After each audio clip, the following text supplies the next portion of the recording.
do Apocalipse. Já estamos na fase final, se é que se pode dizer, porque já estamos muito mais da metade. Começamos hoje o capítulo 19. O Apocalipse, como nós sabemos, ele tem 22 capítulos. Uma breve palavra sobre o local do capítulo 19, isto é, onde ele está inserido. Ele está inserido nessa dinâmica de 3 capítulos, 17, 18 e 19, acerca do castigo de Babilônia. O livro do Apocalipse descreve a história da igreja de todos os tempos. Essa história é marcada pela presença do Cristo ressuscitado e do seu Espírito na vida da igreja. E a igreja, continuamente, a partir, já desde o seu início, das suas origens, isso é descrito de forma dramática no relato dos evangelhos sobre as tentações de Cristo, sempre acossada pelo poder das trevas, pelo inimigo de Cristo e, por causa disso, o inimigo de todo o gênero humano, o demônio. O livro do Apocalipse, portanto, narra em todas as etapas, todas as épocas, todos os momentos da vida da igreja, desde Pentecostes até a consumação dos séculos, esse drama, essa luta contínua entre Cristo e sua igreja de um lado e o poder das trevas, o demônio e seus sequazes do outro lado. Toda a narrativa do livro do Apocalipse até o capítulo 16 descreve as investidas, os embustes, os engodos, os estratagemas, a fúria de Satanás, seja ele mesmo com os seus anjos, ou seja, imediatamente, seja também imediatamente por meio de pessoas e por meio de instituições, para perseguir a igreja de Cristo, para levar os cristãos ou a apostatar ou simplesmente a morrer. É a fúria de Satanás contra a igreja.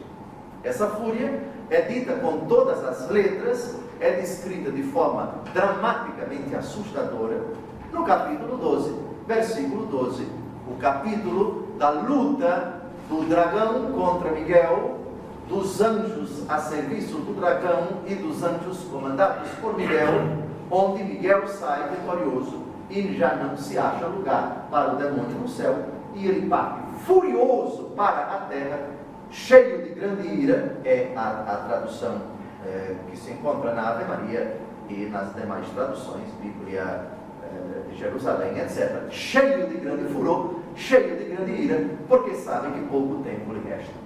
Quando tudo parecia indicar a vitória de Satanás, o triunfo perpétuo de Satanás e daqueles que estão a serviço de Satanás, as duas feras, a surpresa, o castigo de Babilônia, a derrocada do Império Romano, o fim definitivo da estrutura a serviço de Satanás.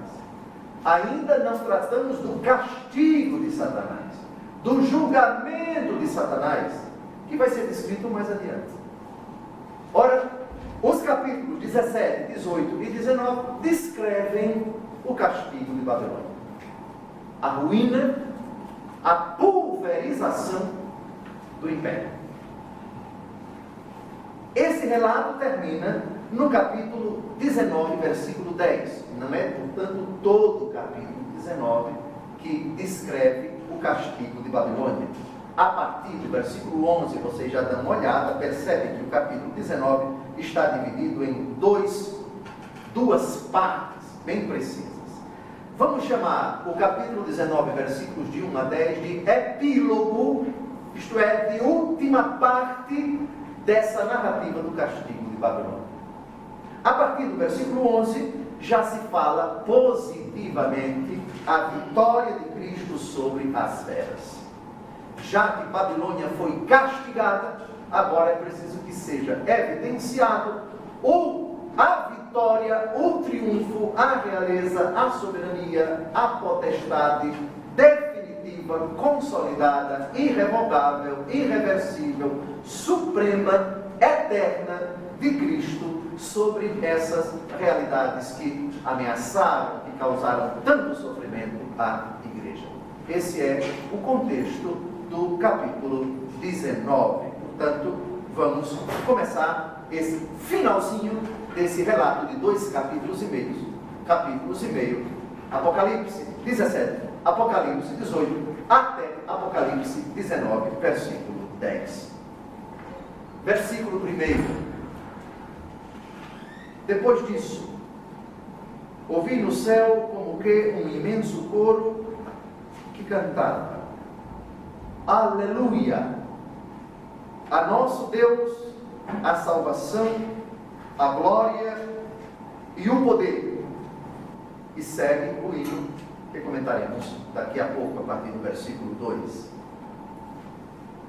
A primeira observação que temos a fazer neste versículo: quem ouve é o vidente. Portanto, na primeira pessoa do singular, eu ouvi, trata-se inequivocamente do vidente, do autor do Apocalipse, o apóstolo e evangelista João. Ele ouve no céu como que um imenso coro. Outra tradução: numerosa multidão. Pergunta-se: é uma multidão de anjos? É uma multidão de pessoas? Ou é uma multidão de pessoas e anjos? O versículo não diz, mas investigando 2 passagens que nós já vimos no mesmo Apocalipse, nós podemos tirar uma conclusão. Vamos dar uma olhada em Apocalipse 7, versículos de 9 a 10, por favor. Depois disso, vi uma grande multidão que ninguém podia contar, de toda nação, tribo, povo e língua. Conservavam-se em pé diante do trono e diante do Cordeiro, de vestes brancas e palmas na mão. Tudo leva a crer, portanto, volte para Apocalipse 19, versículo 1, que essa multidão, que não é nominada, que não é tipificada, trata-se de uma multidão de pessoas humanas. Vamos a outro texto, vamos ao capítulo 12, versículo 10, do mesmo Apocalipse. Já estudamos este versículo. Eu ouvi no céu uma voz forte que dizia: agora chegou a salvação, o poder e a realeza de nosso Deus, assim como a autoridade de seu Cristo, porque foi precipitado o acusador de nossos irmãos que os acusava dia e noite diante do nosso Deus. Uma voz forte. Aqui não dá para identificá-la. Provavelmente não se trata do próprio Deus, como já vimos, ou se trata da voz de um anjo, ou se trata da voz de um dos 24 anciãos, ou de um dos 4 animais. De qualquer forma, trata-se de uma criatura. Voltando ao capítulo 19, versículo 1, esse imenso coro, portanto, provavelmente indica um imenso coro é constituído de pessoas humanas, não excluída também a possibilidade de anjos entoarem esse canto, porque esse canto não tem nada de exclusivo para os seres humanos. Essa imensa multidão, esse imenso coro que cantava, portanto, é constituído, ou pode ser constituído, de pessoas humanas e de anjos. Um outro detalhe, a expressão aleluia. Aleluia é uma palavra que no Novo Testamento só aparece aqui. É o único livro do Novo Testamento onde essa expressão Halelu, em hebraico é louvai, daí vem a palavra Halel, o encontro de louvor, Halel, ou Halelu, louvai, o verbo no imperativo, Yah, daí vem Javé, Yavé, Halelu, louvai Javé, Deus. Aleluia, louvai a Deus. A palavra aleluia aparece também no versículo 3, deem uma olhada. Não vamos ler nem explicar, porque daqui a pouco vamos comentar. Deem uma olhada também no versículo 4. Deem uma olhada também no versículo 6. Então, versículos 1, 3, 4 e 6. É um detalhe muito importante. No Antigo Testamento, obviamente que essa expressão, essa exortação, louvai a Deus, ou aleluia, ela aparece em muitos salmos. Trataremos de alguns deles mais na frente, o Salmo 135, por exemplo, mas muitos outros salmos. É o pequeno dado a respeito do aleluia. A expressão a nosso Deus, ainda no versículo 1, a nosso Deus, a salvação, a glória e o poder, ela é estereotipada. Já aparecem duas outras situações no mesmo Apocalipse. Vamos dar uma olhada se essa expressão, a nosso Deus, a salvação, a glória e o poder, já apareceu no Apocalipse. 7, de 9 a 10, por favor. Mais precisamente, versículo 10. Apocalipse 7, versículo 10. E bradavam em alta voz: a salvação é obra de nosso Deus, que está sentado no trono e do Cordeiro. Não é exatamente com as mesmas palavras, mas a ideia, ela é muito parecida. E finalmente no capítulo 12, versículo 10, no capítulo 12, versículo 10, aí sim, nós temos essa afirmação quase que idêntica. Eu ouvi no céu uma voz forte que dizia: agora chegou a salvação, o poder e a realeza de nosso Deus, assim como a autoridade de seu Cristo, porque foi precipitado o acusador de nossos irmãos, que os acusava dia e noite diante do nosso Deus. Portanto, a ideia, o hino, trata-se de um hino litúrgico, certamente aqui, que é entoado no céu, já havia aparecido, já se encontra em dois outros lugares no mesmo livro do Apocalipse. Aqui é toda a igreja que está louvando a Deus pela sua vitória. Versículo 2: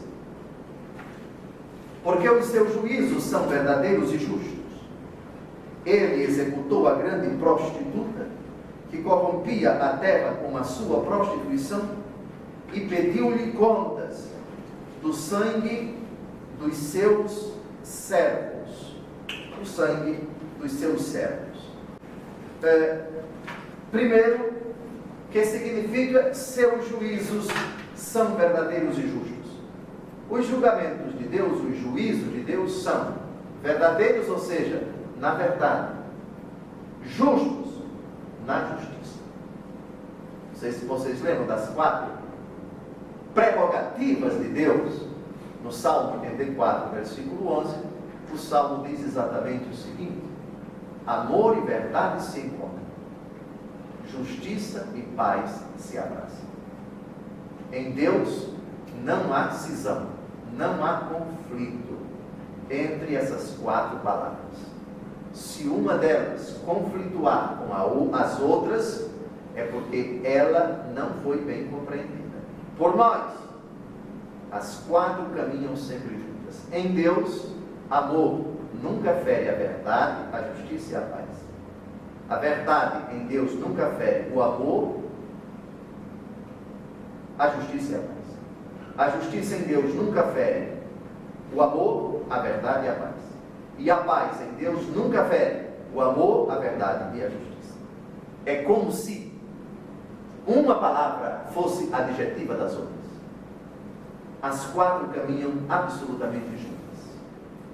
É entre os homens que muitas vezes se coloca uma contra a outra. Ah, você não é caridoso. Você é muito verdadeiro. Ah, mas a justiça precisa ser misericordiosa. Essa discussão não entra no âmbito de Deus. Em Deus não há conflito entre essas afirmações. Então vejam, os julgamentos do Senhor são verdadeiros e justos. Nenhum juízo de Deus, juízo particular, juízo final, nenhuma sentença do Senhor fere a verdade ou a justiça. O julgamento do Senhor, portanto, será perfeito. Muito bem. Essa expressão, porque seus juízos são verdadeiros e justos, vamos ver se ela já apareceu no Apocalipse. Dê uma olhada no capítulo 15, versículo 3. Cantavam o cântico de Moisés, o servo de Deus, e o cântico do Cordeiro, dizendo: grandes e admiráveis são tuas obras, Senhor Deus dominador, justos e verdadeiros são os teus caminhos, ó Rei das nações. De novo, o estereótipo. Trata-se de um hino litúrgico entoado pela Igreja Celeste e, obviamente, pela Igreja Terrestre, porque esse livro era lido, como todos os outros, na liturgia da Igreja nos primeiros séculos. Esse é um dos critérios para que um livro fosse considerado inspirado, que ele fosse lido pela Assembleia que tivesse a chancela, a aprovação dos apóstolos. Muito bem, vamos dar uma olhada no capítulo 16, versículo 7. Ouvi o altar dizer: sim, Senhor, Deus dominador, são verdadeiros e justos os teus julgamentos. Então, voltemos para o capítulo 19, versículo 2, essa expressão, porque os seus juízos são verdadeiros e justos, pela terceira vez, está aparecendo no livro do Apocalipse. Ele executou a grande prostituta que corrompia a terra por causa de sua prostituição. Aqui estamos tratando de prostituição no sentido moral. Claro que na Bíblia também se fala, no Antigo Testamento e indiretamente no Novo Testamento, de prostituição masculina, ser humano, sexo masculino, e prostituição feminina, ser humano do sexo feminino. Mas aqui trata-se de prostituição moral, ou seja, uma instituição chamada Império Romano seduzia as pessoas da mesma forma que uma prostituta ou um prostituto que vende o seu corpo, que comercializa o seu corpo, seduz um homem ou uma mulher. Vamos dar uma olhada nessa prostituição moral que já vimos no Apocalipse em 4 passagens. Capítulo 14, versículo 8. Outro anjo seguiu dizendo: caiu a grande Babilônia, por ter dado de beber a todas as nações do vinho da sua imundícia desenfreada. Lembrem-se que Babilônia é descrita aqui como uma mulher. Dê uma olhada no capítulo 17. Ela está sentada em cima de uma fera escarlate e está vestida de púrpura e escarlate. Capítulo 17, versículos de 3 a 4. Ela tem na mão uma taça de ouro cheia de abominação e de imundícia de sua prostituição. Capítulo 17, versículo 2, com a qual se contaminaram os reis da terra. Ela inebriou os habitantes da terra com o vinho da sua luxúria, vinho do ponto de vista moral, luxúria do ponto de vista moral, a depravação do Império Romano, que conseguia seduzir reis, nações e cidadãos, escravos, plebeus, etc. Versículo 5, na sua fronte estava escrito um nome simbólico: Babilônia, a grande, a mãe da prostituição e das abominações da terra. Repito, a ideia de prostituição no Apocalipse é, sem dúvida alguma, moral. Trata-se de uma instituição e não de uma pessoa. Porém, recordo que o Império Romano tinha também como prática normal, se é que se pode dizer assim, essa licenciosidade moral, essas aberrações desenfreadas, protagonizadas, ilustradas em tantas obras, também cinematográficas. Capítulo 18, versículo 3, ainda temos a prostituição moral de Roma, porque todas as nações beberam do vinho da ira de sua luxúria, pecaram com ela os reis da terra, e os mercadores da terra se enriqueceram com o excesso do seu luxo. Eu citei de novo esses textos que já vimos no mesmo livro do Apocalipse, justamente para mostrar que a ideia de prostituição é bíblica. No Antigo Testamento se fala de prostituição masculina e feminina, mas no Apocalipse é a prostituição bem mais ampla, de sedução do Império Romano. A moda de uma prostituta que seduz os homens e as mulheres, ela que oferece o seu corpo, que vende o seu corpo, que comercializa o seu corpo. Versículo 3, Apocalipse 19. Depois começaram, aleluia, sua fumaça sobe pelos séculos dos séculos. Reparem no início do versículo 3, recomeçaram. Esse verbo se refere a quem? Ao imenso coro citado no versículo 1. É um coro, por assim dizer, intercalado.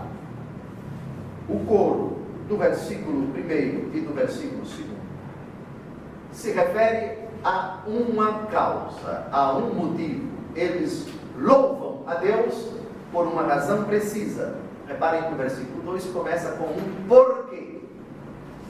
O versículo 3 recomeça agora se alegrando pela fumaça que sobe pelos séculos dos séculos. Então, José, não parece um pouco uma incoerência, uma incongruência? Fumaça que sobe pelos séculos dos séculos? Fumaça que nunca acaba? Mas ela não já foi destruída? Tudo bem que olhar a fumaça, bem, mas a fumaça de qualquer realidade material, depois do incêndio, com ou sem a presença dos bombeiros, o fogo um dia tem que acabar. Mas não. Aqui é a fumaça que sobe pelos séculos dos séculos. O autor sagrado, contemplando a destruição material do império, especificamente a cidade de Roma, a grande prostituta, projeta para além da morte o castigo de Deus. Aqui estamos tratando do fogo que não se extingue, do fogo que não se apagará jamais, a condenação eterna. Do lado dos eleitos, a alegria, o júbilo pelos julgamentos de Deus que são verdadeiros e justos. Fumaça que sobe pelos séculos dos séculos. Vamos dar uma olhada no capítulo 18, versículos 9 e 18. O capítulo anterior, por favor. Vamos tentar descobrir essa fumaça. Ela já apareceu. Apocalipse 18, 9. Hão de chorar e lamentar-se por sua causa os reis da terra que com ela se contaminaram e pecaram, quando avistarem a fumaça do seu incêndio. Confrontem agora com Apocalipse 19, 3. Que ironia, que contradição, que oposição. De um lado, vendo a fumaça, uns angustiados. Do outro lado, vendo a fumaça, os felizes. Há pessoas que dizem: ô Dom José, vamos admitir a possibilidade de eu me salvar. E no dia do juízo, eu olhar para o outro lado, e se eu vir alguém da minha família, eu vou sentir tristeza? Vai nada, vai não. Vai não. Vai sentir uma alegria tremenda. Sabe por quê? Porque no céu, nós pensaremos como Deus. No céu, a nossa maneira de pensar e de agir será plenamente identificada com a de Deus. E os julgamentos de Deus são verdadeiros e justos. Por favor, são verdadeiros e justos. Seus juízos são verdadeiros e justos, diz o versículo 2. Na hipótese de alguém no céu contemplar no dia do juízo ou em outro momento, enfim, uma pessoa que muito amou nessa vida, não vai sentir tristeza. No céu ninguém sente tristeza. Nós compreenderemos no céu a verdadeira gravidade do pecado. Nós compreenderemos no céu que as pessoas que se condenaram, não se condenaram por vingança de Deus, mas por decisão livre delas. No céu nós contemplaremos Deus face a face, nos veremos os outros salvos e condenados na óptica de Deus, que ama infinitamente, não sente nenhuma tristeza, nenhum furor, nenhuma raiva com os condenados. Se eles estão lá, foi por livre decisão deles. O Senhor os amou, ofereceu todas as condições para eles se salvarem, mas eles não quiseram. Glórias e louvores a ti, Senhor, porque meu Pai, meu Deus do céu, eu estou falando aqui, hipoteticamente, eu estou falando do meu Pai, porque meu Pai está lá. Eu te louvo, teus juízos são verdadeiros, são justos. Glórias e louvores a ti. Agora, nós sempre temos essa tendência, né, de julgar que os nossos são santinhos, não tem nenhum defeito, e que a qualquer custo devem ir para o céu. Nananina. Deus é quem conhece o coração. Salmo 63, versículo 7. É um abismo no coração do homem. Os eleitos, olhando para a fumaça dos séculos, sentirão uma alegria indizível. Não é a alegria mundana da vingança, tome bem feito, tome bem feito. É a alegria do Deus cujo julgamento é justo e verdadeiro. Versículo 2. Olha aí a oposição. Apocalipse 18, versículo 9. De um lado, e Apocalipse 19, versículo 3, do outro lado. Não olharemos para a fumaça como a esposa de Ló. A famosa história da destruição de Sodoma e de Gomorra. Gênesis capítulo 19, versículo 28. Vamos dar uma olhada. Gênesis 19, versículo 28. A ordem do anjo foi clara, não é para olhar para trás. Não olhe para trás. Não olhe para trás. Gênesis 19, versículo 28. Abraão levantou-se muito cedo e foi ao lugar onde tinha estado antes com o Senhor, diz o versículo 27. Voltando os olhos para o lado de Sodoma e Gomorra, e sobre toda a extensão da planície, viu subir da terra um fumo, ou fumaça, outra tradução, um fumo espesso, como a fumaça de uma grande fornalha. A ideia da fumaça, portanto, evoca aqui e também no Apocalipse a ideia de destruição completa. Mas lembrem-se que a fumaça de Sodoma e de Gomorra não era pelos séculos dos séculos. A do Apocalipse, sim. Aqui estamos falando de condenação eterna. Algo tão assombroso, inimaginável. Um sofrimento que jamais acabará. Convenhamos, para mim, pobre coitado, só em pensar um pouquinho já me assusta e me deixa com os nervos à flor da pele. Um sofrimento que jamais vai acabar. Deus jamais destruirá os anjos condenados e as pessoas condenadas.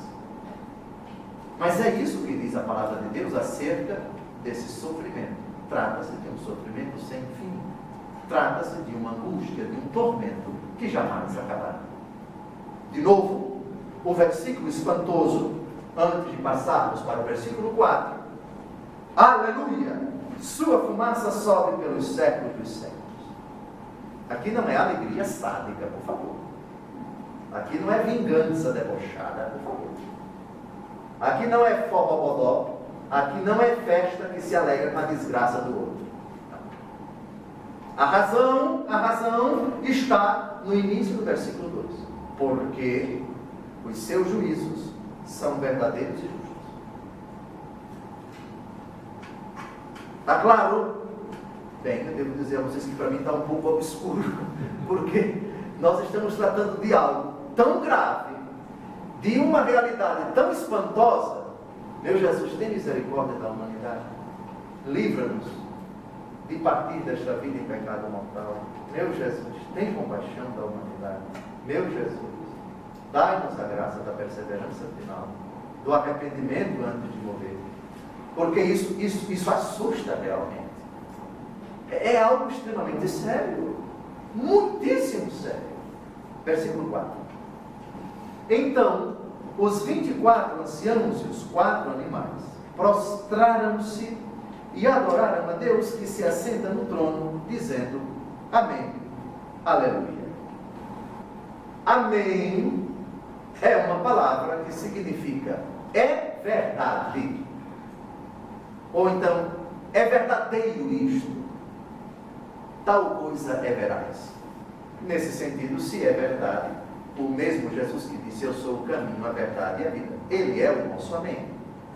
Quando nós falamos amém, nós estamos falando, sabe que nome? Jesus. Então, em nome do Pai, do Filho e do Espírito Santo. Amém? Em nome do Pai, do Filho e do Espírito Santo, Jesus. Porque amém é verdade. Verdade. Então, amém, aleluia, é verdade, louvai a Deus. Está claro? Está claro? Aleluia é louvai, Yah é Javé, é Deus. Aleluia, aleluia, louvai a Deus. Amém, é verdade, é verdade, é verdade. Repare que nós estamos diante de um capítulo litúrgico. Litúrgico.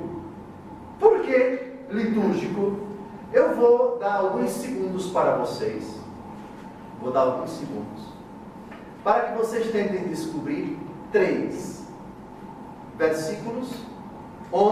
4 versículos, onde aparecem frases que nós citamos em toda e qualquer missa, nesse capítulo 19. Lógico que no tempo da quaresma, a única palavra que nós não podemos pronunciar é o aleluia. É o aleluia. Durante a quaresma não se pronuncia. É um canto pascal. Muito bem. Mas vejam no versículo 1, aleluia. Vejam no versículo 3, aleluia. Vejam no versículo 4, aleluia. Vejam no versículo 6, aleluia. Agora, deem uma olhada no versículo 9. Adivinhem, no finalzinho da missa, antes da comunhão, qual é a frase que o sacerdote pronuncia quando eleva o corpo do Senhor partido sobre a patena? Felizes os convidados para o banquete nupcial do Cordeiro ou para a ceia do Senhor. Essa frase é tirada do Apocalipse. Então podemos dizer, por que não, São João Apóstolo Evangelista não vai ficar com raiva, vai até gostar lá no céu, se nós chamarmos o capítulo 19 de um capítulo litúrgico. A liturgia no céu, já antecipada aqui na terra, sobretudo na celebração da Eucaristia. Muito bem, esses 24 anciãos do versículo 4, por favor, e esses 4 animais, vocês sabem dizer, lembram-se vocês, se eles já apareceram alguma vez no livro do Apocalipse? Já. Quem pode dizer 2 capítulos nos quais eles aparecem? 4 e 5. Vamos dar uma olhada. Apocalipse 4 e 5. 4 e 5.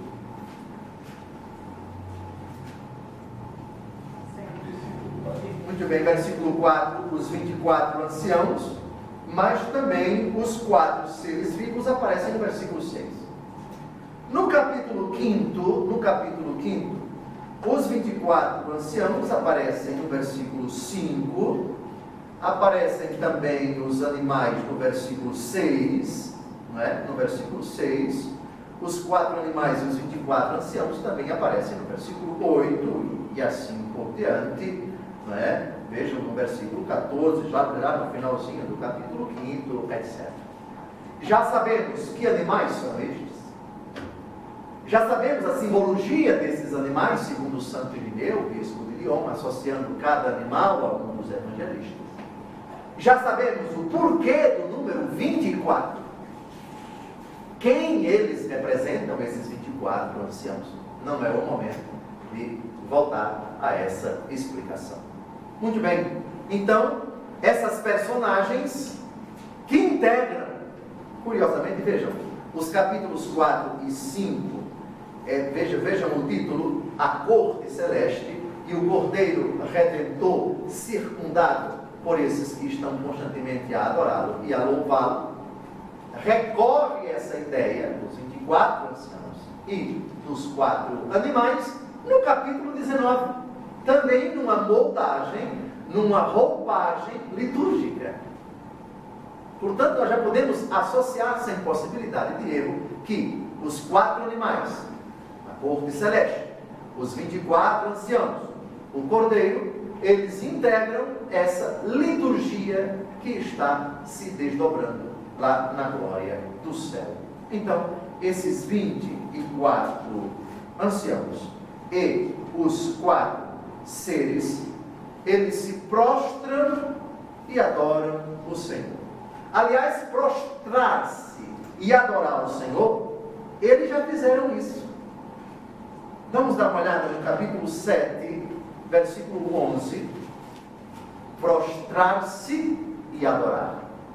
A prostração para um oriental, ela tanto podia ser como nós fazemos aqui no Ocidente, no genuflexório, ou colocar os joelhos, mas permanecer com o tronco ereto, não tem genuflexório, né? Você se ajoelha no chão. Ou então, e esse é o gesto mais antigo, dobrar os joelhos e inclinar, ajoelhar a cabeça no chão. Está claro? Como fazem os muçulmanos nas sinagogas, nas mesquitas. Mas também alguns judeus fazem. Esse era o gesto feito por Jesus. Diga-se de passagem que também não está proibido na Igreja Católica Apostólica Romana. O genuflexório, que entrou na tradição da Igreja vários séculos depois de Cristo, é um dispositivo material para ajudar a pessoa a se ajoelhar. Mas não é a única forma de se ajoelhar. Vamos dizer que é a forma clássica do Ocidente, mas não é a mais antiga. A mais antiga, a que Jesus fazia, é como os muçulmanos fazem. Ajoelha-se no chão e inclina a cabeça no chão, tocando a cabeça no chão. Vamos dar uma olhada em 7, versículo 11. E todos os anjos estavam ao redor do trono, dos anciãos e dos 4 animais. Prostravam-se de face em terra, vejam, de face em terra. Exatamente como os muçulmanos fazem. Jesus fazia assim. A sua face, a sua testa batia na terra. Muito bem. E agora, vamos a Deus. Apocalipse 11, versículo 16.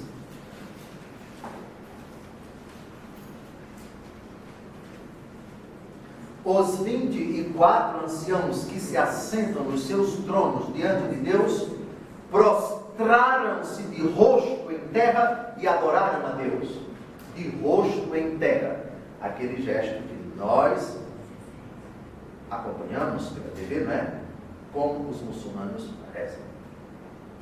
Não é a única forma de adorar a Deus. Você pode adorar a Deus também em pé. Há pessoas que não conseguem, problema de coluna, problema na rótula, ou qualquer outro problema de circulação, não podem se ajoelhar. O próprio Papa Francisco, parece que ele tem um problema na perna, ele anda com uma certa dificuldade, ele não faz a genuflexão na hora da elevação do corpo do sangue. Vocês já perceberam, ele não pode se ajoelhar. Muito bem. Então se pode adorar a Deus corporalmente de muitas formas, mas esta é a forma clássica, ajoelhar-se e colocar o rosto na terra, em completa submissão e absoluto reconhecimento da grandeza, da onipotência, da majestade do Deus que está sendo adorado. Muito bem. Já sabemos o significado dos 4 animais, são representantes de toda a criação. A história e a criação, história, 24 anciãos, são os representantes do Antigo Testamento. Alguns exegetas dizem que são o resultado da soma dos representantes da Antiga Aliança, 12 tribos de Israel, e Nova Aliança, os 12 apóstolos.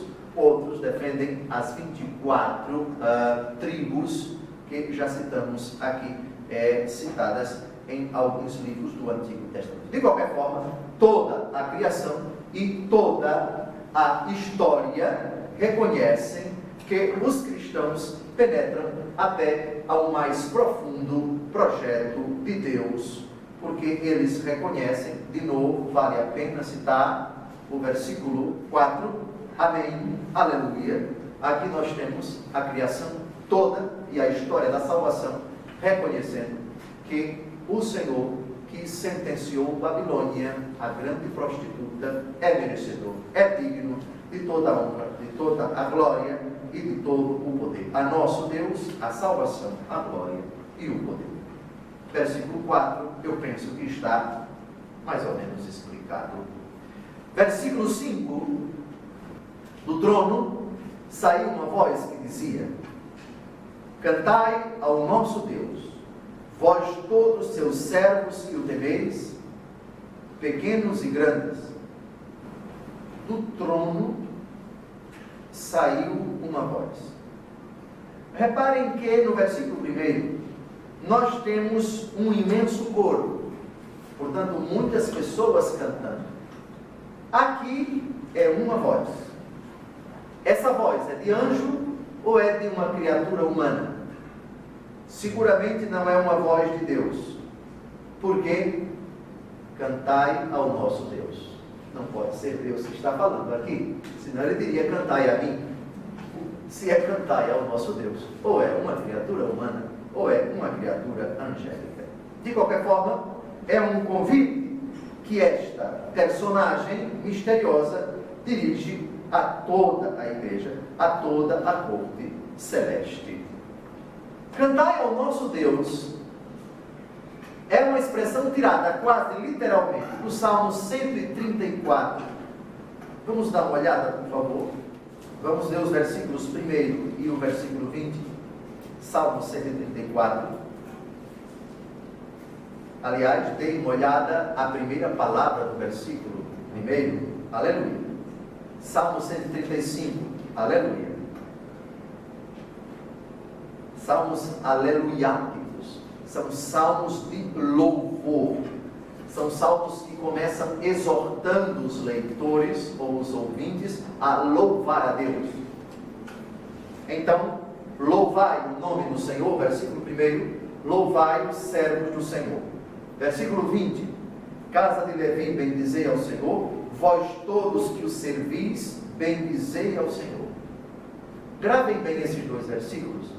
E voltemos para o versículo 5 de Apocalipse 19. Do trono saiu uma voz que dizia: cantai ao nosso Deus, vós todos, seus servos que o temeis, pequenos e grandes. Ideia, portanto, tirada desse salmo. Aliás, pequenos e grandes são exortados também em Apocalipse 11, 18. Vamos dar uma olhada. Pequenos e grandes. Irritaram-se os pagãos, mas eis que sobreveio a tua ira e o tempo de julgar os mortos, de dar a recompensa aos teus servos, aos profetas, aos santos, aos que temem o teu nome, pequenos e grandes, e de exterminar os que corromperam a terra. A ideia de pequenos e grandes, portanto pobres e ricos, portanto poderosos, subordinados, portanto detentores do poder, e aqueles que não têm o poder, é essa dialética, essa oposição na convivência humana entre aqueles que detêm algo, e outros que não têm aquilo que esses têm, pequenos e grandes. Muito bem, toda a igreja é chamada a render graças, a cantar ao nosso Deus. Versículo 6. Nisto ouvi como que um imenso coro, sonoro como o ruído de grandes águas, e como o ribombar de possantes trovões que cantava: Aleluia, eis que reina o Senhor, nosso Deus, o dominador. Grande multidão, imenso coro, é toda a igreja na sua totalidade, os eleitos que já estão participando da felicidade sem fim, e aqueles que se purificam no purgatório, e aqueles que ainda peregrinam aqui na terra. É a igreja toda unida, elevando a Deus esse canto. Servos que temem a Deus, pequenos e grandes. Agora reparem com que se parece esse imenso coro, com o ruído de grandes águas e com o ribombar de possantes trovões. Uma grande cascata, uma quantidade de água tremenda que faz um barulho típico de água que está se movendo numa velocidade tremenda. Vamos dar uma olhada se isso já apareceu na Bíblia, no Apocalipse, capítulo 1, versículo 15. Aqui se refere certamente ao Filho do Homem, a nosso Senhor Jesus Cristo ressuscitado. Versículo 13, Filho do Homem é citado. Vejamos versículo 15, que trata: seus pés se pareciam ao bronze fino incandescido na fornalha, sua voz era como o ruído de muitas águas. Curioso que o coro dessa multidão é um coro semelhante ao ribombar de muitas águas, e a voz de Jesus também. A igreja que se parece muito com Cristo na glória, a voz de Cristo semelhante à voz da igreja. Lembram de Lucas 10,16? Quem vos ouve, a mim ouve. Quem vos rejeita, a mim rejeita. Quem vos ouve, a mim ouve. A voz de Cristo no Apocalipse, versículo 1, capítulo 1, versículo 15, semelhante ao ruído de muitas águas. E a da igreja, Apocalipse 19, versículo 6, como o ruído de grandes águas. Que interessante. Agora vamos ver o ribombar de possantes trovões, no mesmo versículo 6. Dê uma olhada no capítulo 6, versículo 1. Depois vi o cordeiro abrir o primeiro selo, e ouvi um dos 4 animais clamar com voz de trovão: vem. Toda a criação grita com voz de trovão. Dê uma olhada agora no capítulo 10, versículos de 3 a 4. E começou a clamar em alta voz como um leão que ruge. Quando clamou, os 7 trovões ressoaram. Quando cessaram de falar, dispunha-me a escrever, mas ouvi uma voz do céu que dizia: sela o que falaram os 7 trovões, e não o escrevas. De novo os trovões. E capítulo 14, versículo 2, aqui são os eleitos. Ouvia, entretanto, um coro celeste, semelhante ao ruído de muitas águas, e ao ribombar de potente trovão. Esse coro que eu ouvia era ainda semelhante a músicos tocando as suas cítaras. O que interessa aqui é o ribombar de potente trovão. Trata-se, portanto, de um coro imperioso, um coro, não digo ensurdecedor, porque tudo o que procede de Deus e daqueles que já estão com Ele não prejudica, não faz mal, não irrita os ouvidos de quem quer que seja. Obviamente que só quem fica irritado com esse coro é o demônio, né? Então é preciso aqui, lá do Apocalipse, expurgar um pouco essa ideia. Não, mas o trovão aqui na terra faz medo a gente. Se lá no céu eles cantam como um trovão, então é assustador. Não, não é assustador. Trata-se, lembrem-se de uma imagem. O livro do Apocalipse está repleto de simbolismos. Perfeitamente. Mas uma palavra ainda no versículo 6, eis que reina o Senhor, nosso Deus, o dominador. Reina o Senhor. Essa expressão aparece 3 vezes no Apocalipse. Aliás, já apareceu 3 vezes no Apocalipse. Vamos dar uma olhada. Capítulo 11, versículo 15. O 7º anjo tocou a trombeta. Ressoaram então no céu altas vozes que diziam: o império de nosso Senhor e de seu Cristo estabeleceu-se sobre o mundo, e ele reinará pelos séculos dos séculos. Curioso como o autor do Apocalipse tem essa preocupação de assegurar, de insistir, de reiterar o caráter da realeza de Cristo. O rei da história é Cristo, não obstante o sofrimento. O rei da história é Jesus, malgrado a tentação. O rei da história é o Senhor Jesus, não obstante as guerras, a enfermidade e tudo aquilo que faz a humanidade chorar. Ele é o rei. O seu reinado é garantido, é uma verdade de fé, é algo absolutamente indiscutível. Veja o versículo 17 ainda, Apocalipse 11, 17. Graças te damos, Senhor, Deus dominador, que és e que eras, porque assumiste a plenitude do teu poder real. A realeza de Cristo, de novo aqui, é assegurada. Ele é o Senhor da história. O reinado é dele, o demônio não reina. O demônio nunca foi chamado de rei deste mundo. Como é que Jesus chama o demônio? Príncipe deste mundo. Príncipe. Príncipe não é rei. Se parece com rei. Príncipe não tem todos os poderes. Quem tem é o rei. Capítulo 12, versículo 10.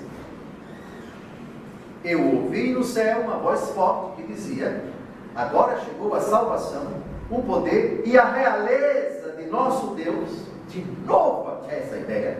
Assim como a autoridade de seu Cristo, porque foi precipitado o acusador de nossos irmãos que os acusaram dia e noite diante do nosso Deus. Eu penso, já estamos a 57 minutos, é hora de acabar esse nosso encontro. Continuaremos o estudo fascinante do capítulo 19 no próximo encontro, se Deus quiser. Boa noite.